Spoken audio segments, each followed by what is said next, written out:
Chers membres d'Église et chers amis, bonjour.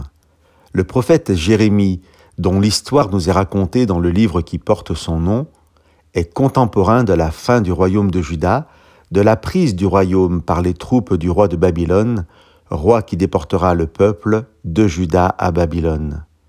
Le chapitre 42 de ce livre nous parle de quelques rescapés restés dans le pays qui viennent consulter Jérémie. Je vous lis les versets 2 et 3 du chapitre 42. « S'il te plaît, que notre supplication parvienne devant toi. Prie pour nous le Seigneur, ton Dieu, pour tout ce reste.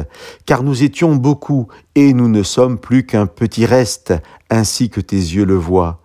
Que le Seigneur, ton Dieu, nous dise la voie que nous devons suivre et ce que nous avons à faire. » Dans la suite du chapitre, Jérémie partage avec ceux qui sont venus lui demander de prier la réponse de Dieu, que je résumerai ainsi.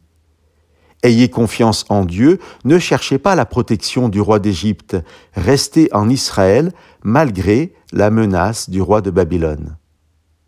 Je vous lis maintenant au verset 2 du chapitre 43 la réaction des rescapés à l'écoute du message du prophète.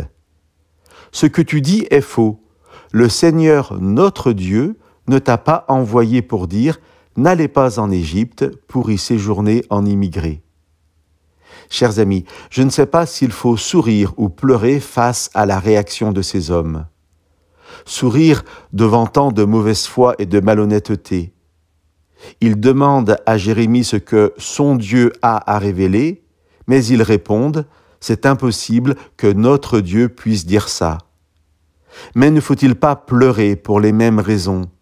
Quelle tristesse de voir l'incapacité de ces hommes à se remettre en cause et à accepter de Dieu une parole dérangeante, contraire à leurs convictions, à leurs certitudes, à ce qui leur semble bon pour eux. Que cette histoire puisse nous interpeller.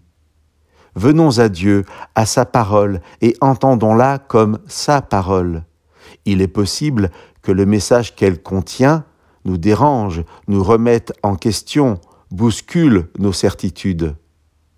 Mais ayons la sagesse et la prudence de ne pas rejeter cette parole parce qu'elle semble contraire à ce que nous croyons connaître de Dieu.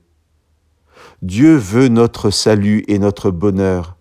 Cela ne veut pas dire qu'il ne nous adressera que des paroles qui nous feront plaisir au premier abord. Chers amis, allons humblement écouter Dieu. Ces paroles sont toujours au final des paroles qui existent pour notre bien.